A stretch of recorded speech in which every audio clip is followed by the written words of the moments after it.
Anya, and I was born to super rich parents. Growing up, I had every luxury, but what I really wanted was my parents' time.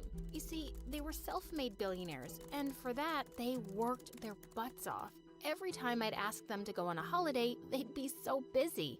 Darling, Mama has to go to a conference tomorrow.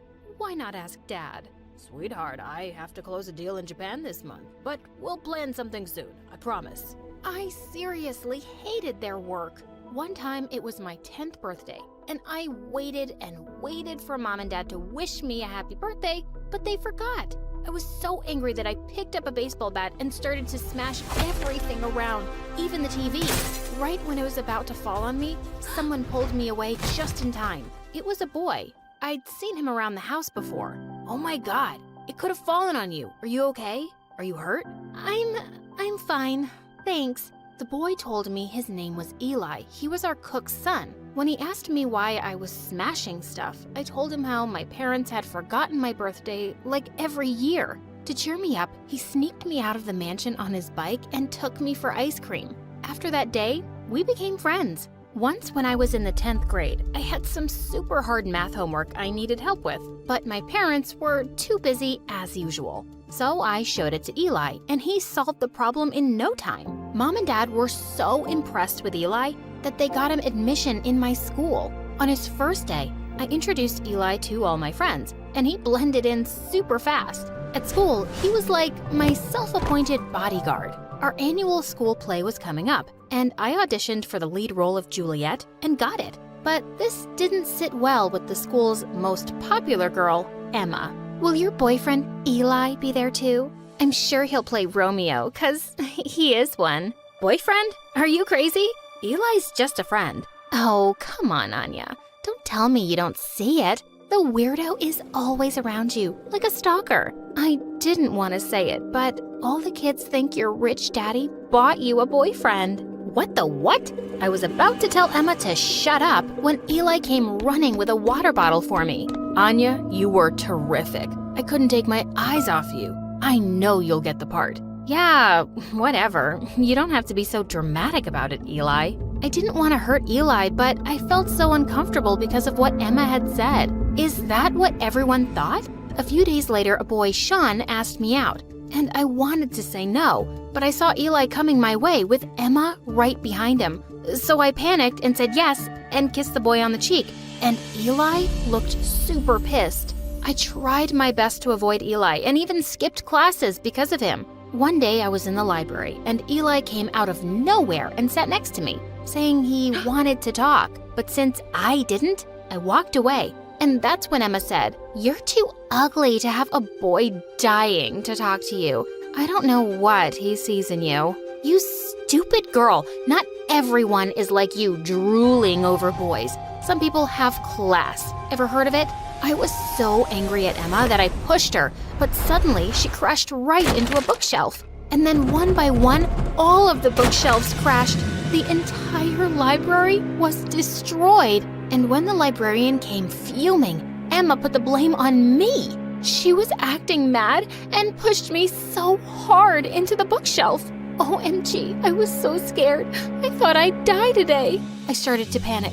No, it wasn't me. Tell her, Eli, it was you. You did it by mistake, didn't you? What? But Anya, I was behind you. Yes, you pushed me from behind and I fell on Emma. That's how it happened. Eli looked totally shocked. My parents were called to the school, and since they got Eli admitted here, they had to bear all the damages. He was given a week's suspension too. A few days later, when he returned, he completely ignored me and had frickin' Emma on his arm. And he wouldn't even look at me. By lunchtime, I'd had enough, so I caught up to him and grabbed his arm. Why are you ignoring me, Eli? And what's with you and Emma? None of your business, Anya. Back off. OMG? How could he say that to me? I was angry, but I was sad too, for losing my friend. So one day, I skipped school and texted Eli that I was sick. I knew he would come to check on me, and he did. But he instantly caught my lie. Wait, you aren't sick. Geez, Anya, did you do this just so I'd come to you? Please, just listen to me, Eli. I'm so sorry. Eli looked tense, but he eventually gave in. Oh, come here. Let's forget about it. I was so happy that Eli forgave me, and I got my friend back. A few months later, Mom and Dad were having some people over who would be investing in their new company. When the guests arrived, I was shocked. It was Emma with her parents. So, this is your mansion? A little too small, isn't it? Why? Does it remind you of your small brain? Throughout the evening, Emma kept rubbing in my face how her dad would soon become my dad's boss, and I was hating it. Before dinner, I had an idea, and I ran to the kitchen, where Eli saw me put an entire bottle of laxatives in the gravy. Anya, no. Are you crazy? Trust me, it'll be fun. No way. And just as he was about to throw the gravy, his dad came and shooed us both out of the kitchen. Later, when everyone was having dinner, I made sure Mom and Dad didn't go for the gravy, and thank God they didn't. Then, in just 5 minutes, it was chaos. Emma and her parents kept rushing to the bathroom, and I couldn't stop laughing. Mom and Dad seemed shocked, and I was so happy that I could get back at Emma. But the next day, I woke up to a nightmare when I got a text from Eli. I wish you would understand what the consequences of your actions are. Everyone makes mistakes, but some people make more stupid mistakes than most. Goodbye, Anya. What was going on? I ran downstairs and got to know that later at night, Dad had questioned all the staff and everyone had pointed fingers at Eli. So Dad fired his dad and kicked them out. What had I done? This was bad. I immediately told Mom and Dad everything, but it was too late. Eli was gone. My parents even called his dad and apologized, but they never returned, and I felt terrible. One day, I was sitting alone in the school's playground when Sean, my nice classmate, sat next to me. Why so sad, princess? Just nothing. Just not feeling well today. I know something that'll cheer you up. And then he vanished and got me some ice cream. It was so sweet, but even that ice cream reminded me of Eli. It had been almost 6 months since Eli had left, and to get my mind off of him, I started volunteering at a soup kitchen where Sean also worked. It made me realize I really acted like a spoiled brat at times. Then a week later, he invited me out, and I was super surprised that he remembered my birthday. Happy birthday, princess. After we cut the cake, I was eating it like a pig, but he kept staring at me with glittery eyes, and suddenly he inched close. You've got some cake on your... Where?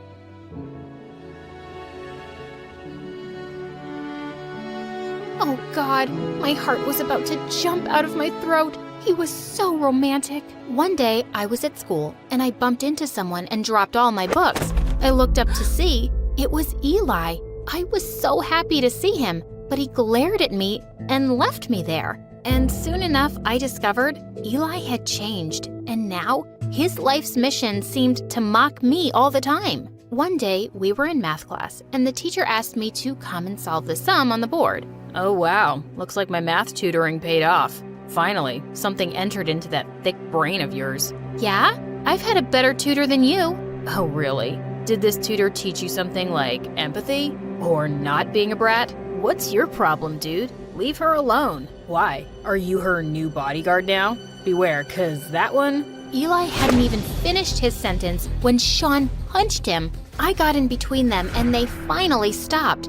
Oh, so the new bodyguard needs saving. What's your problem anyway? I get it. You don't like me. You got that wrong. I really, really, really don't like you. That stung. I just walked away from him, not wanting to make matters worse. A few weeks later, our school took us for a camping trip, and we went on a tour of the forest. Throughout the tour, Emma was just clinging to Eli like a snake. When I saw him alone for a minute, I walked up to him. Why are you with that awful Emma all the freaking time? How is that any of your frickin' business? Are you jealous? Me? Jealous? As if. And just as I said this, I slipped and went tumbling down a slope. Eli came running to me and helped me up. Oh my God, Anya, are you all right? Can you stand? Yeah.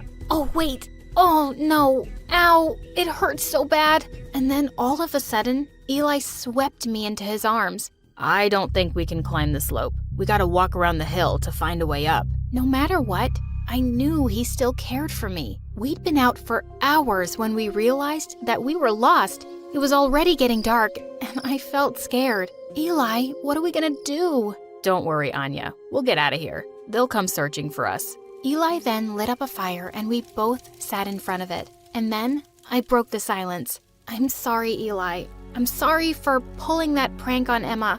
I swear I didn't know until the next day that Dad thought it was you. I told him the truth, but you were gone. I won't say it's okay, but since you realized your mistake, I guess we can let that be in the past. Eli came really close to me, and he was definitely leaning in to kiss me. Just then we heard something in the bushes. It was frickin' Emma! Buzzkill! Eli, I've been searching for you for so long. I was so scared, and I'm so cold. Of course it was cold, because that witch was dressed in clothes the size of a bikini. But since it was late, we decided to try going back in the morning. The next day when I woke up, I had Eli's jacket on me. He must have put it on me while I was asleep. Just then, I shot straight up when I heard Emma screaming that Eli was missing. Oh my God, we had to look for him. I kept walking for a while and my ankle was killing me. And I was so worried about Eli. Emma, let's go back and wait at that spot. Maybe Eli will come back there and someone will come to rescue us. Oh yeah, someone will. But I need to get rid of you before that. Saying that, she pushed me, and all of a sudden, I was hurled up in the air. I was in a freaking trap. I saw someone had laid this trap out earlier, and I thought it would come in handy. Emma, why are you doing this? Why? You brat. Because of you, Eli doesn't love me. He says I'm just a friend. That stupid boy can't get over you. So I think I'll just leave you here. Sure, he'll be sad at first, but I'll heal him with my love. I'll take care of Sean, too. You are a crazy psycho, Emma. You sick girl. You were just gonna leave Anya out here? Thank God. Eli and Sean were behind Emma and had heard everything. Eli helped me get down from the trap. Sean had Emma in his grip, who looked like she'd gone mad. Eli led the way out of the jungle, and we were finally reunited with the group. After the school nurse had checked on my ankle, Sean came to me and hugged me. I was so worried. Gotta thank Eli for keeping you safe. Eli, it was at that moment I knew what I wanted. Sean, you're a nice guy, but you love Eli. Jeez, Anya, everyone knows you both are head over heels for each other. Just too stubborn to admit it. What? He knew and still stuck around with me? I kissed Sean on the cheek and just then saw Eli at the door with a disappointed look on his face. I ran after him and stopped him. It's all right, Anya. Sean is a nice guy. I just came here to tell you. I know that you love me. And guess what? I love you too. Now kiss me already.